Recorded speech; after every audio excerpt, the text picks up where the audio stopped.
This is arguably one of the most important videos that I'll make on this road trip.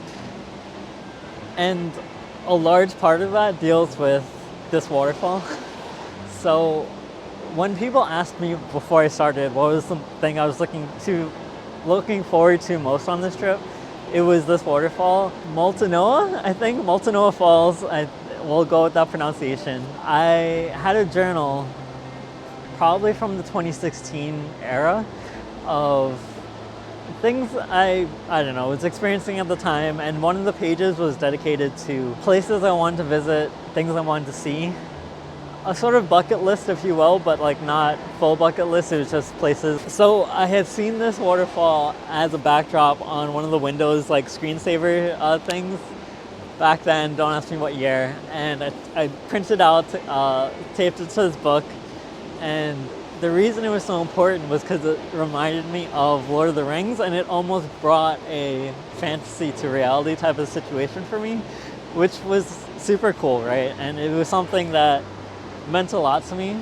And like growing up in America, there's lots of history here. There's a lot of things that are important, and there's been so much experience that I've gained so far that I wouldn't have even dreamt of like doing, that I appreciate that I got the chance to do anyway. So I'm probably gonna butcher this anyway, but today's day 133, I believe. And I realized like a few days ago that I'm actually not that far behind schedule as I originally thought I was.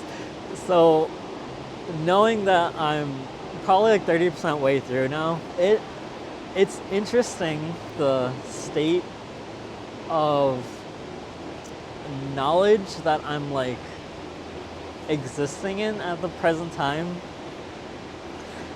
It's like, it's not half of the states yet, but the foundation I've built will help me understand a lot more with the remainder of the trip. And it's an inflection point for the sake of I've gotten like the bare minimum tools to be able to finish the trip, if you will, versus having a preconceived notion of like how it might look like, and then trying to make that a reality in what I've experienced so far, right? And as I mentioned, it's been harder to connect with people in the West here. The few times I have been able to connect, it's been not as long as other times that I've connected with people in other parts of America, right? I've been making a lot more realizations about myself, which I knew would happen, but I guess like I didn't know how it would happen. So understanding that like it's happening, or at least being cognizant and aware of it happening, is nice. And it's like, I don't know. All right, refocus, guys, refocus. I feel like I put a lot of pressure on myself when I made that intro, that I'm like trying to like formulate all the things in my head. So funny thing, one of the realizations that I've come across recently is people have told me that I have a stream of consciousness, or like the way that I talk and communicate is a stream of consciousness. And I didn't fully appreciate that until recent times. And I feel like I might have talked about this, but it might just be me playing things to my head. But the realization that I got to is that like me not knowing what word's gonna come out of my mouth next, or like come out of my head as a thought, is really just about the ideas happening in real time. And it's like processing, my brain's processing it fast enough that it's not like sitting in my brain long enough before I say it for me to be aware of the origin of it, if you will. And what happens when I pause and like I forget thoughts is that the stream of consciousness gets disconnected. And the reason I love the phrase stream of consciousness even more is because the idea that consciousness is a thing that exists always, it's sort of eternal and all-pervading, if you will. It's like you're tapping into something that already exists, so there's no need to like try to save it again. It's more so just relaying already acknowledged truths about the world. And truth is a kind of strong word. I might take that word back, but it's like knowledge, right? So I might edit this part to the beginning because there's one thing that I really want to convey And I've talked about it in sort of pieces here and there, but the kind of amalgamation, I don't know if amalgamation is a real word, but like the conglomerate of what spiritual tech means as a concept is honestly rooted in the fact that there's so many different cultures in the world.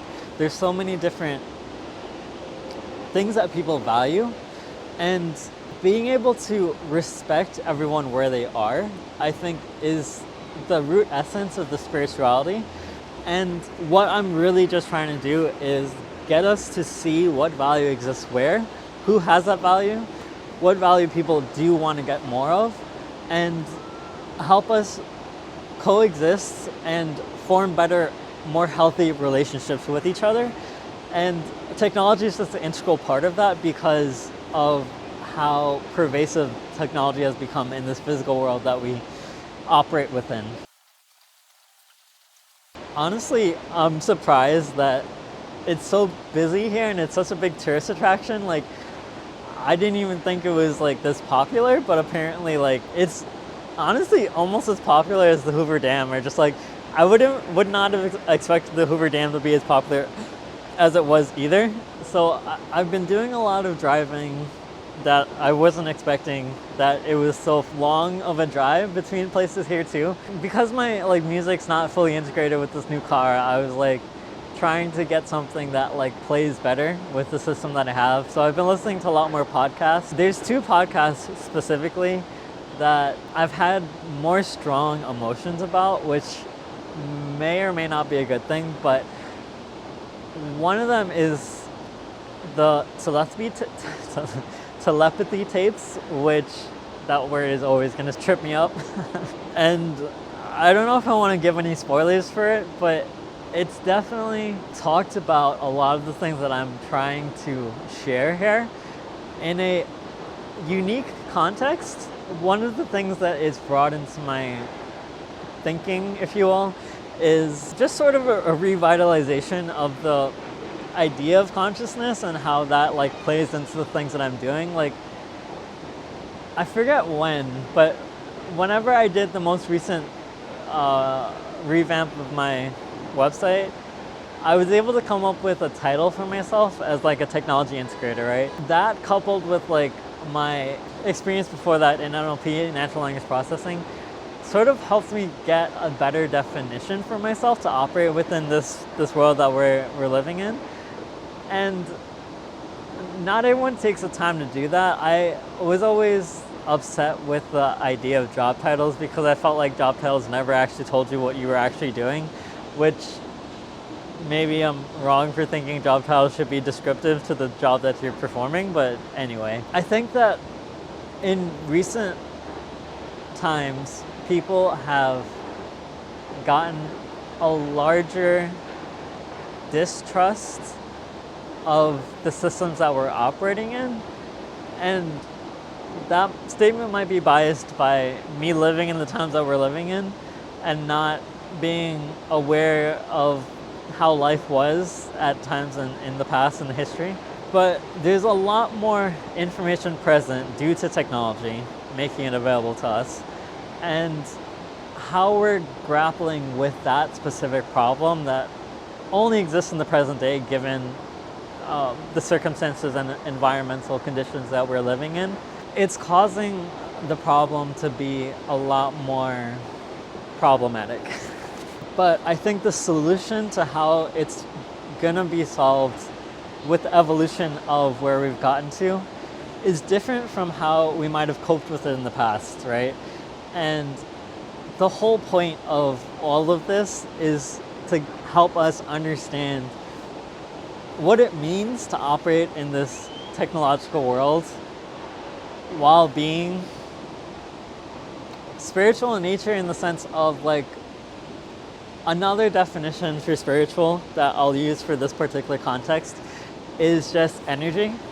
And when people think about the physical world and just like the things that they know, they don't connect that science and non-science things are more similar than different in the sense of one of the core things that science and materialism, I don't know if materialism specifically, but science as a whole believes in, is that energy can become matter and matter can become energy, and there's a relationship between the two that are indisputable, right? So us as physical matter has some energy that is associated with that, whether that's heat, chemical, electrical, whatever else comprises us of. There's other forms of energy that obviously inhabit our bodies that don't inhabit like rocks or sticks or trees or water or whatever it is, right? That energy that represents our being, our existence, is the spirituality that I would like us to like focus on to unify all the worlds that we're living in, right? And I've talked about this idea of worlds that we're always in all these different domains of language, domains of characters, domains of actions, reactions, behaviors that we have to grapple with, right? When you're talking about like sanitation, I don't know why that came up to mind, but there's a lot of water around me, so sanitation is obviously a big thing. And you're thinking about transportation and like doctors and medical fields, science and technology, finance, accounting, business, right? Like the systems that drive all those things are more similar than they're different. The only difference is the application of the system in a particular domain. So us understanding kind of that shared mode that we all like stem from is important in order to help facilitate this conversation. One of the things I thought about recently is when you think about a culture or a language or a society, the only thing that defines its living is that someone's using it. There's at least one, or maybe in some cases at least two people that are part of it that makes it a thing, right? As soon as you have no one left in a culture, a language, or society, it dies, right? And a lot of history is like dead or like otherwise inaccessible because there's no one living it, right? So with the onset of the current form of AI being LLMs, right? Large language models, the idea, there's a lot of work around agentic systems, right? Technology, robots working as an agent to do something. And my idea is that we can keep cultures and languages alive by using LLMs to like make sure that there's an agent or a person that's part of it still. And there's a very intricate relationship and like a big trade-off in the sense of like, as long as there's someone inside of a language or culture or whatever it is, a framework of thought, they have the ability to evolve it, right? And historically, only humans have had that ability.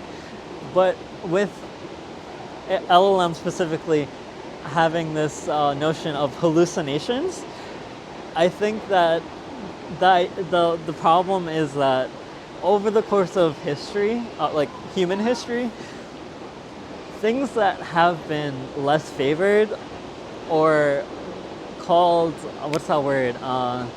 Not erratic, but like when you're a heretic, like heretistical ideas, I don't know if that's the word, but ideas that are outside of the normal, right? They generally had a big pushback at the start, but then there's obviously some proof and some like general work that goes into like making it, like verifying it, validating it, and like making it something more than just an idea, right? Now it started to rain.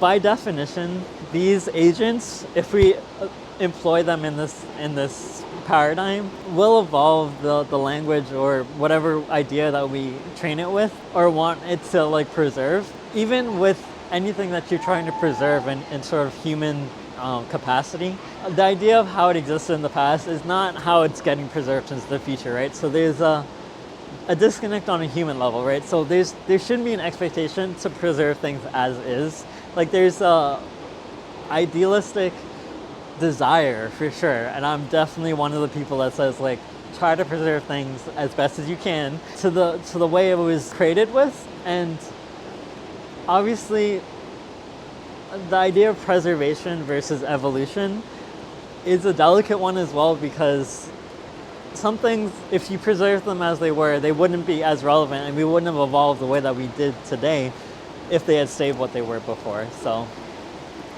just an idea. I know it's going to be a thing that happens subconsciously as we use these systems more. They're acting as users as well as tools for us to use, which is a larger discussion, so we'll hold off on that for now. But by the time all the rain falls, my hair is going to drop. Now there's no one on the bridge, so probably the best time to go on the bridge, but I'm going to just zip up for now. Knowing more of what I do now, and just like the evolution of how I've lived this trip so far, and like another month or two from now, it's going to be different again, right? I think just highlighting that I've come to terms with that change now is the most important thing that defines this trip specifically, or this video in this trip. And this trip being like the falls. Multino? No, I don't know. I lost it. Oh, damn it. But yeah, so, oh no, camera. There we go.